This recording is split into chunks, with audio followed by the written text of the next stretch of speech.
Halo guys, masih bertemu saya di channel saya.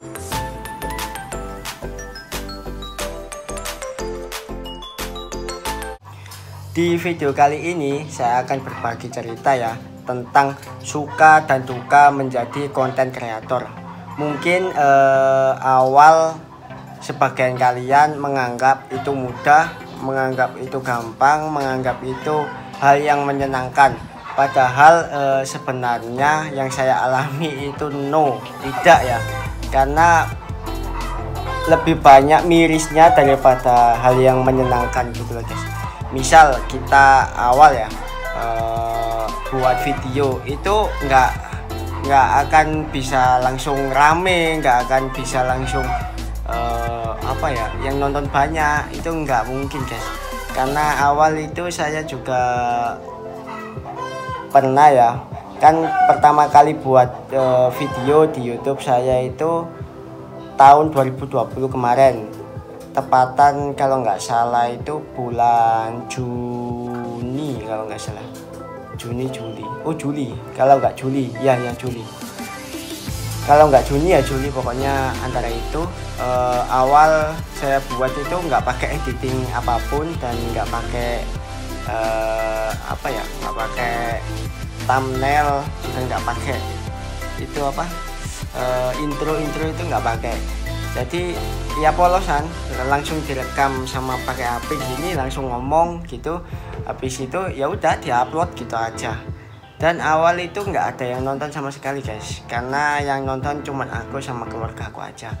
Terus setelah sekian hari, akhirnya teman-temanku saya suruh nonton. Setelah beberapa bulan, akhirnya juga banyak sih yang lumayan banyak lah yang nonton, sekitar 40 orangan lah, kan lumayan gitu loh guys. Nah di situ mulai saya kayak down, kayak putus asa. Loh, ini kenapa ini nggak ada yang nonton ya, buat video lagi gitu kan, siapa tahu video yang kedua berhasil gitu.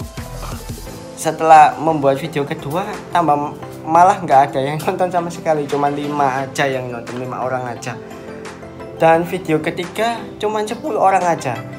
Sampai pada bulan ke-6 itu saya bisa membuat video itu 24 kalau nggak 30-an, sekitar segitulah, 30 videoan. Itu pun juga nggak ada yang nonton. Paling besar itu yang nonton cuman berapa ya, 124 kali ditonton, itu aja, itu paling besar itu. Yang mungkin akhirnya saya di situ termotivasi untuk lebih belajar lagi gimana cara membuat video yang baik, gimana cara ngomong ke publik yang baik, gimana cara menyusun kata-kata supaya mudah diterima dan mudah dipahami. Yang akhirnya saya belajar guys, belajar pelan sampai hingga lumayan lancar lah. Kalau dibilang lancar enggak, lumayan lah. Sampai sekarang pun saya belum lancar ini guys, masih amburadul ya. Tapi ya nggak apa-apa lah. Akhirnya saya di situ berusaha untuk belajar ngomong ya, terutama itu ngomong atau menjelaskan atau mendeskripsikan suatu produk itu harus bisa gitu loh. Misalnya misalnya kita mau review topi, nah kita harus memahami topi ini jenisnya apa dan mereknya apa, ini baik apa enggak, ini jenisnya termasuk golongan orang menengah ke atas atau orang menengah ke bawah, itu harus paham detail. Habis itu kita baru bisa jelasin. Nah ternyata kuncinya di situ guys, awal dari aku mulai bangkitnya. Setelah sekian lama, akhirnya saya belajar cara ngomong dulu. Ini yang saya pelajari, yaitu cara ngomong dulu. Setelah saya bisa ngomong ke publik, barulah kita mencoba belajar editing video, dan juga editing thumbnail, dan juga editing intro juga. Itu penting karena Ya kalau nggak ada itunya ya kayak gimana gitu kan, semuanya pakai kayak gitu.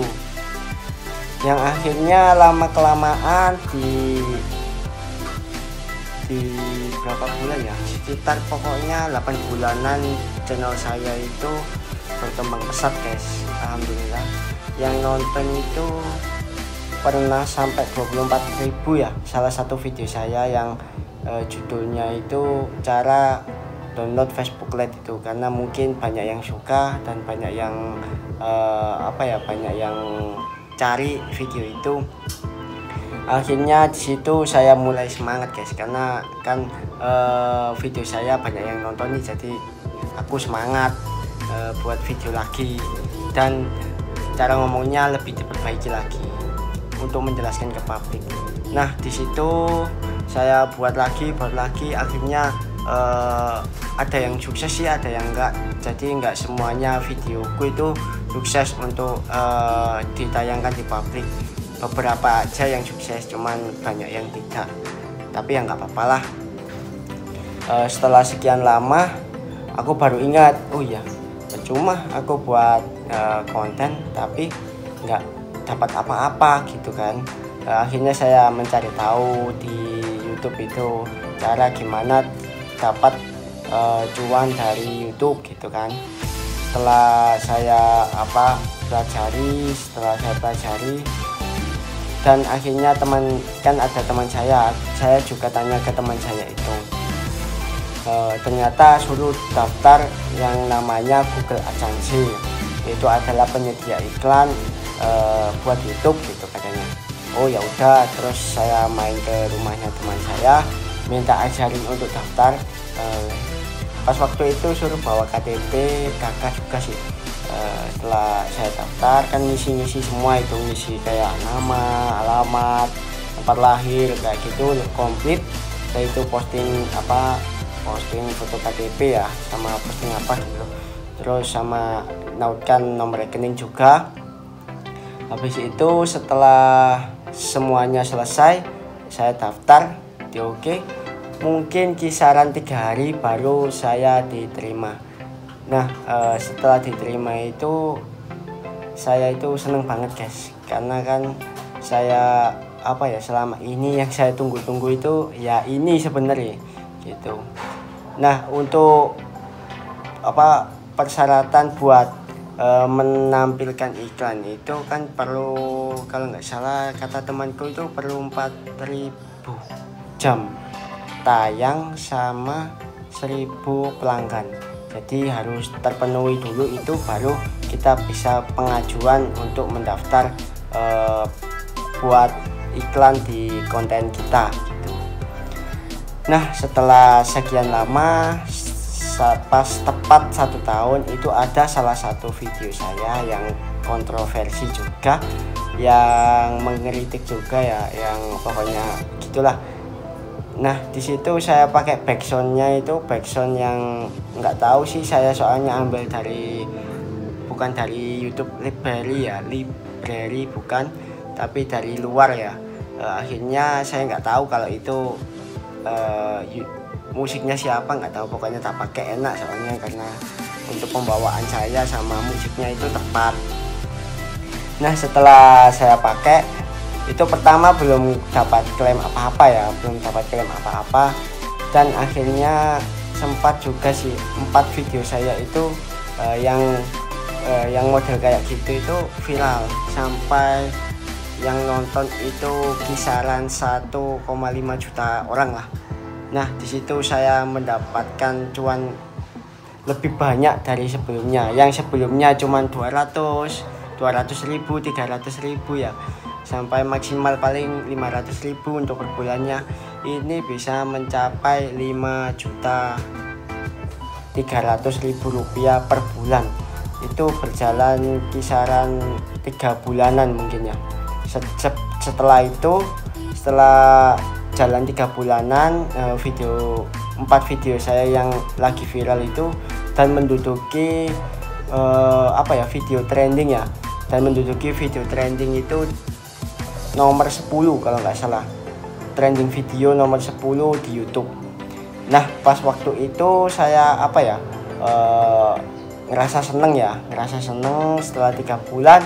Akhirnya kesenanganku berakhir, guys. Nah, di sini titik kesedihan paling sedih sendiri ya, karena ya setelahnya juga sedih, cuman lebih sedih ini sih.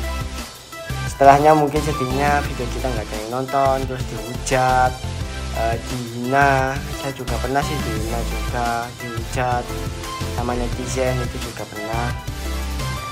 Tapi ini juga sedih juga, kita sudah nggak dapat apa-apa, kita dapat hujatan, kita dapat itu, jadi pusing sih. Tapi kalau masalah hujatan sih saya no problem ya, selama itu tidak mencantumkan nama baik saya, ya saya nggak akan respon mereka, karena ya nggak buat apa gitu loh, nggak penting juga. Tapi kalau mencantum nama baik saya, ya saya akan respon dia gitu.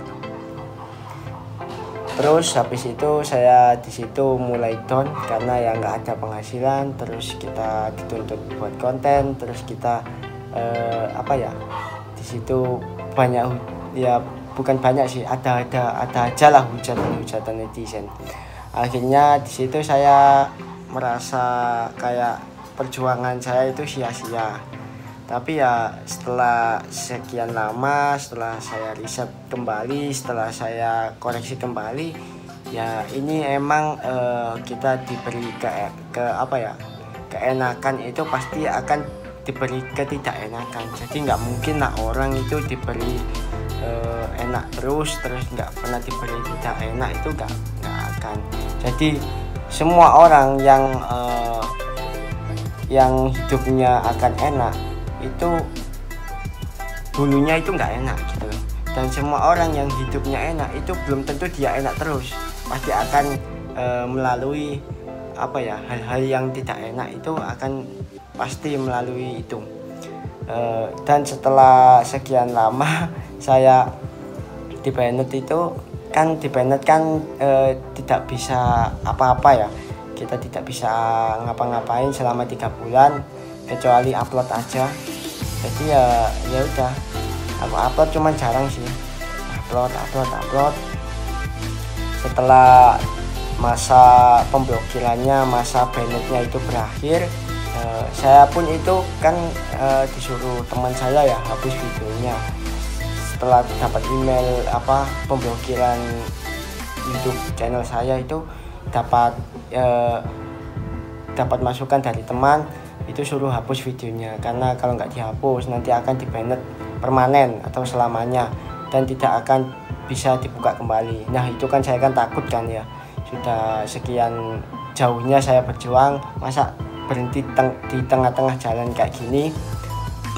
Akhirnya saya hapus videonya semuanya, misal jam tayang itu hilang semua, kembali ke normalnya itu kalau nggak salah itu 3.000 berapa gitu loh, kurang 1.000 pokoknya, kurang 1.000 pelanggan lagi lah, kurang 1.000 jam, bukan pelanggan. Kalau pelanggannya sih sudah lebih, karena itu pas pada waktu itu 3.900 kalau nggak salah, dan jam tayangnya itu 3.100. Nah, dari situ akhirnya saya kejar lagi jam tayang dengan cara rajin upload ya. Rajin upload kan banyak yang semakin banyak video kita, semakin banyak yang